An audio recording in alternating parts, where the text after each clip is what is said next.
가끔 이런 생각 들지 않나요? 분명 바쁘게 살고는 있는데 정작 내가 되고 싶은 사람과는 점점 멀어지는 느낌. 특히 새해만 되면 다짐을 하게 됩니다. 올해는 담배를 싹 끊고 운동도 시작하고 책도 읽고 진짜 멋지게 정말 열심히 살아보겠다고 다짐하죠. 하지만 현실은 어떻죠? 며칠 지나고 한 달 지나고 결국 우리는 다시 원래 그 자리, 다시 원래 그 패턴, 다시 원래의 내 모습으로 돌아와 있습니다. 처음 상상했던 미래의 나와는 조금도 가까워지지 못한 자신을 보게 되죠. 그렇다면 우리는 스스로에게 이런 질문을 해야 합니다. 도대체 어떻게 해야 내가 바라는 그 사람이 될 수 있을까? 어떻게 해야 나쁜 습관은 끊고 또 어떻게 해야 좋은 습관은 들일 수 있을까? 이 질문에 대해 아주 구체적이고 실용적인 답을 주는 책이 있습니다. 바로 제임스 클리어의 아토믹 헤빗입니다. 오늘 영상에서는 이 책의 핵심 내용을 정리해드릴 거예요. 습관 루프가 어떻게 돌아가는지, 왜 도파민이 우리의 행동을 지배하는지, 환경이 왜 의지보다 훨씬 더 중요한지, 이런 내용들을 차근차근 풀어보고 마지막에는 실제로 어떻게 습관 시스템을 적용할 수 있는지 구체적인 예시까지 보여드리겠습니다. 그리고 가능하다면 여러분도 이 영상을 보고 나서 직접 책을 읽어보셨으면 좋겠습니다. 개인적으로는 이 영상을 끝까지 보신 분이라면 책장에 이 책이 있기를 바랍니다.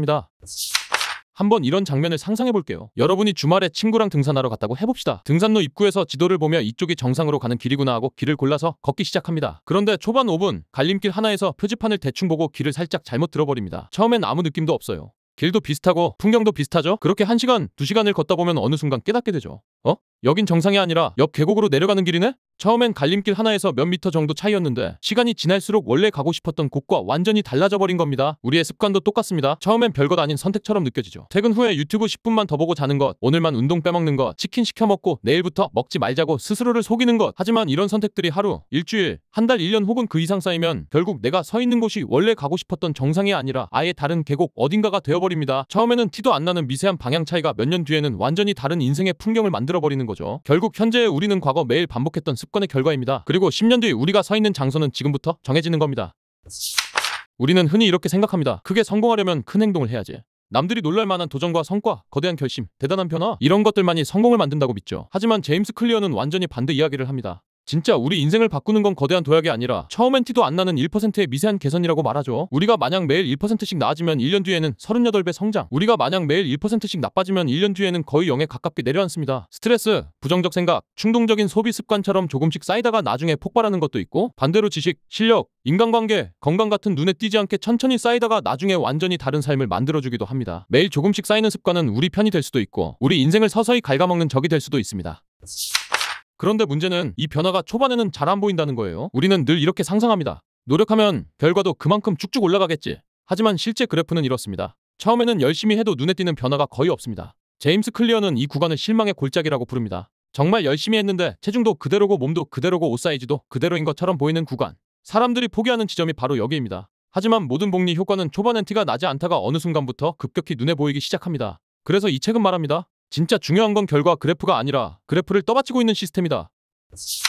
우리는 늘 목표를 세웁니다. 체중 10kg 빼야지. 올해 책 50권 읽어야지. 올해는 풀마라톤을 완주해야지. 그런데 가만 보면 성공한 사람, 실패한 사람 모두 목표는 비슷합니다. 따라서 목표 자체는 성공을 결정하지 않습니다. 그렇다면 그들의 성공과 실패를 가르는 차이를 만든 건 무엇이었을까요? 그것은 시스템의 차이입니다. 목표가 방향을 알려주는 나침반이라면 시스템은 앞으로 나아가게 만드는 발걸음입니다. 만약 목표만 있으면 이런 문제가 생깁니다. 목표를 달성하면 딱 그 순간만 인생이 바뀐 것처럼 느껴집니다. 목표를 달성하지 못하면 스스로를 실패자라고 규정해버립니다. 목표를 달성한 뒤에는 이제 뭐하지 하면서 다시 예전으로 돌아가기 쉬워집니다. 그래서 중요한 것은 목표가 아니라 시스템이 구축되어 있고 잘 돌아가고 있느냐입니다.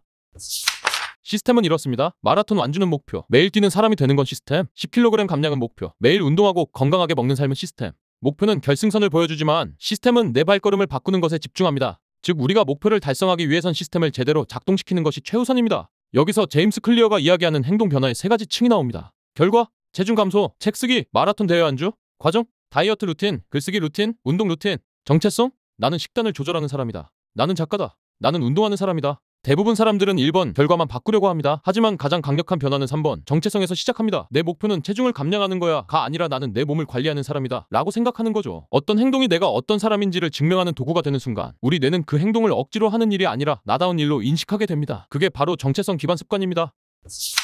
이제 습관이 실제로 어떻게 굴러가는지 보겠습니다. 우리의 모든 습관은 하나의 루프를 이룹니다. 단서, 어떤 신호가 들어오고 갈망, 욕구가 생기고 반응, 행동을 하고 보상을 받는다. 예를 들어 휴대폰이 진동한다. 누가 보냈는지 궁금하다. 휴대폰을 집어든다. 확인 후 궁금증이 풀린다. 이 루프가 반복되면 나중에는 폰을 보는 행동이 자동화됩니다. 이 자동화된 습관의 힘은 엄청난데 극단적인 선택을 하려던 사람도 전화벨이 울리면 전화를 받게 될 정도입니다. 그런데 문제가 있습니다. 이 강력한 습관의 루프는 좋은 습관에도 나쁜 습관에도 똑같이 적용된다는 거예요. 그래서 이 루프에 개입하는 4가지 방법을 제시합니다. 눈에 띄게 만들기, 매력적으로 만들기, 쉽게 만들기, 만족스럽게 만들기.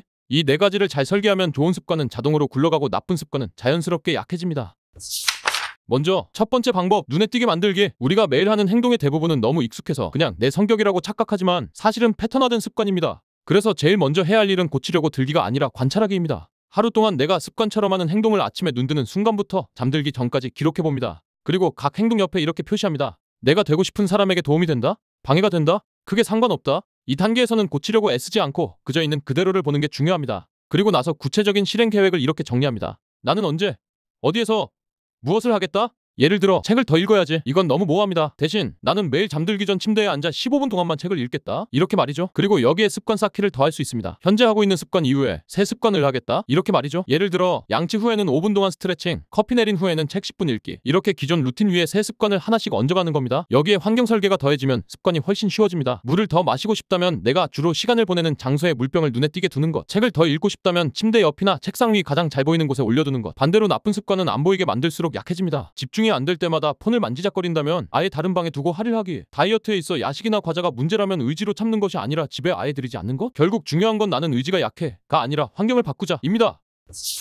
두 번째 방법은 매력적으로 만들기입니다. 우리는 보상이 기대될 때 행동합니다. 여기서 중요한 역할을 하는 것이 바로 도파민입니다. 도파민은 흔히 행복 호르몬이라고 알려져 있지만 사실 더 정확하게 말하면 기대와 동기부여의 호르몬에 가깝습니다. 재미있는 점은 도파민은 보상을 실제로 받을 때보다 보상을 기대할 때 더 크게 튀어오른다는 겁니다. 토요일보다 금요일 퇴근 직전이 더 행복한 것처럼 말이죠. 그래서 좋은 습관을 만들려면 그 행동 자체를 더 매력적으로 느껴지게 만들어야 합니다. 여기서 쓸 수 있는 전략이 유혹 묶기입니다. 해야 하는 일과 하고 싶은 일을 묶는 겁니다. 땀 흘리며 운동하면서 좋아하는 스트리머의 방송 보기, 집안일 하면서 좋아하는 음악 듣기, 강아지 산책시키면서 영어 강의 듣기. 이렇게 되면 뇌는 해야 할 일을 즐거운 것과 함께 오는 행동으로 재학습하게 됩니다. 또 하나 강력한 건 주변 사람들입니다. 우리는 생각보다 훨씬 더 내 주변 사람들이 무엇을 정상으로 여기느냐에 영향을 받습니다. 운동하는 사람들 사이에 있으면 운동 안 하는 내가 이상하게 느껴집니다. 책 읽는 모임에 있으면 책을 안 읽는 내가 뒤처지는 것처럼 느껴집니다. 어떤 습관을 만들고 싶다면 그 습관이 당연한 것으로 취급되는 집단 속으로 들어가면 됩니다. 세 번째 법칙은 쉽게 만들기입니다. 핵심 메시지는 단순합니다. 에너지가 많이 들수록 그 행동은 하기 싫어집니다. 우리는 보통 새 습관을 만들려면 의지를 더 짜내야지라고 생각하지만 그래서 금방 포기해버리는 겁니다. 의지를 키우는 게 아니라 그냥 덜 힘들게 만들어야 합니다. 그래서 우리는 처음엔 2분짜리로 시작해야 한다는 겁니다. 하루 1시간 독서보다 딱 1페이지만 읽기. 매일 운동 1시간보다 운동복 입고 매트 위에 서기. 매일 글쓰기보다 한 줄만 써보기. 처음에는 목표가 완벽한 수행이 아니라 그 시간에 그 자리에 나타나는 것입니다. 이게 몸에 배면 나중에는 자연스럽게 시간이 늘어나고 강도가 올라가게 됩니다. 반대로 나쁜 습관은 에너지가 많이 들도록 만들어야 합니다. TV를 덜 보고 싶다면 매번 끝나고 리모컨을 TV에서 멀리 가져다 두기. SNS를 줄이고 싶다면 앱을 삭제하거나 최소한 홈 화면에서 치워버리기. 의지로 참는 것이 아니라 귀찮게 만들어버리는 것입니다. 네 번째 법칙은 만족스럽게 만들기입니다. 어떤 행동이 반복되는 이유는 하나입니다. 하고 나서 기분이 좋기 때문이죠. 좋은 습관의 문제는 장기적인 보상은 분명히 있지만 즉각적인 보상이 약하다는 데 있습니다. 반대로 나쁜 습관은 장기적으로는 해롭지만 지금 이 순간엔 달고 시원하고 재미있다는 데 있죠. 그래서 좋은 습관에는 작은 즉각적 보상을 붙여줘야 합니다. 여기서 쓸 수 있는 도구가 습관 추적기입니다. 달력에 X표를 한다든지 앱에 체크 표시를 한다든지 투두리스트에서 완료 표시를 한다든지. 아주 사소한 표시이지만 우리 뇌는 그걸 작은 승리로 인식합니다. 그리고 하나 더 강력한 건 책임감을 공유하는 사람을 두는 겁니다. 운동을 빼먹으면 친구에게 10,000원 보내기. 작업하다가 SNS를 하면 옆 사람에게 커피 사주기. 이런 식으로 지키지 않았을 때 불편함을 약간이라도 붙여두면 행동이 훨씬 더 잘 유지됩니다. 마지막으로 저자가 실제로 이 책을 자기 삶에 어떻게 적용했는지 예를 들어보겠습니다. 그가 만들고 싶었던 좋은 습관은 2가지였습니다. 꾸준한 운동, 꾸준한 독서, 그리고 없애고 싶었던 나쁜 습관은 하나, 과도한 SNS 소비였습니다. 먼저 습관 점수표를 만들었습니다. 하루를 쭉 적어보면서 이건 나한테 도움이 된다. 이건 방해가 된다. 이건 크게 상관없다. 이렇게 구분을 했죠. 그러다 보니 이미 매일 하고 있는 행동들 중에서 여기에 새로운 좋은 습관을 얹으면 좋겠다 싶은 지점들이 보입니다. 이게 바로 습관 쌓기의 기반이 됩니다. 운동 습관의 경우 먼저 이렇게 구체적인 문장을 만들었습니다. 나는 매일 아침 6시에 거실에서 운동을 하겠다. 그리고 환경을 바꿨습니다. 옷장 깊숙이 있던 덤벨을 꺼내서 거실 눈에 잘 보이는 곳에 두고 건강한 몸 사진들을 출력해 눈에 자주 띄는 곳에 붙여두고 그 다음 갈망 단계를 강화하기 위해 운동을 좋아하는 팟캐스트와 묶었습니다. 운동하는 동안에만 이 팟캐스트를 듣는다. 그리고 이렇게 스스로에게 말했습니다. 운동을 해야 해서 하는 게 아니라 나는 지금 더 강한 몸을 만들 수 있는 기회를 가진 거다. 그 다음은 이분 규칙입니다. 내 목표는 일단 운동복을 입고 스트레칭만 해도 성공이다. 이렇게 기준을 낮춰두면 시작선에 서는 게 훨씬 쉬워집니다. 그리고 실제로 시작만 하면 대부분 그 이상을 하게 됩니다. 또 하나 중요한 건 마찰 줄이기입니다. 운동 전에 핸드폰을 보는 게 문제였다면 아예 규칙을 정하는 거죠. 운동 끝날 때까지 핸드폰은 절대 보지 않는다. 환경도 미리 세팅합니다. 운동하기 전날 밤 운동화, 요가 매트, 덤벨을 미리 거실에 꺼내두는 겁니다. 이러면 아침에 일어나자마자 거실에 놓인 물건들이 그 자체로 운동하라는 신호가 됩니다. 마지막은 보상과 추적입니다. 운동할 때마다 달력에 표시하고 운동 후에 소모 칼로리 캡처해서 파트너에게 보내기. 이 작은 행동들이 오늘도 해냈다는 만족을 만들어주고 그 만족이 다시 다음 행동으로 이어집니다. 나쁜 습관인 소셜미디어 과사용은 반대로 설계했습니다. 폰을 최대한 지루하게 만들기 위해 앱을 지우고 알림을 꺼버리고 일할 때는 아예 다른 방 서랍에 넣어두고 일하는 시간에 SNS를 사용하면 파트너에게 돈을 내는 식으로 즉각적인 페널티를 붙였습니다. 그리고 스스로에게 이렇게 말하며 나쁜 습관을 재정해야 합니다. 계속 보기만 하는 건 남들이 만든 세상에 떠밀려가는 거고 무언가를 만드는 건 내 삶의 방향을 내가 잡는 일이다. 나는 소비자가 아니라 생산자가 되고 싶다. 정리해보면 아토믹 헤비스는 의지력을 키우라고 말하는 책이 아닙니다. 작은 습관의 힘, 정체성에서 시작하는 변화, 환경이 행동을 만든다는 사실, 뇌의 보상 시스템을 이용하는 법, 이 모든 걸 하나의 시스템으로 묶어서 이렇게 설계하면 좋은 습관은 자동으로 굴러가고 나쁜 습관은 자연스럽게 약해진다고 보여주는 책입니다. 여러분도 지금 떠오르는 습관 하나만 골라서 이 4가지 법칙을 한번 대입해보세요. 더 눈에 띄게 만들 수는 없을까? 더 매력적으로 느껴지게 만들 수는 없을까? 더 쉽게, 덜 힘들게 만들 수는 없을까? 하고 나서 더 만족스럽게 느껴지게 만들 수는 없을까? 습관은 한 번에 인생을 바꾸진 않습니다. 하지만 습관이 쌓이면 인생은 반드시 달라집니다. 오늘 영상이 여러분이 꿈꾸는 미래의 나와 단 1%라도 가까워지는 계기가 되었으면 좋겠습니다. 여기까지 보셨다면 이제는 좋은 내용이었네 해서 끝내지 말고 딱 하나만 골라서 오늘 안에 바로 적용해보세요. 여러분의 1%가 쌓이는 걸 데일리 테닉 계속 응원하겠습니다. 다음 영상에서 또 만나요.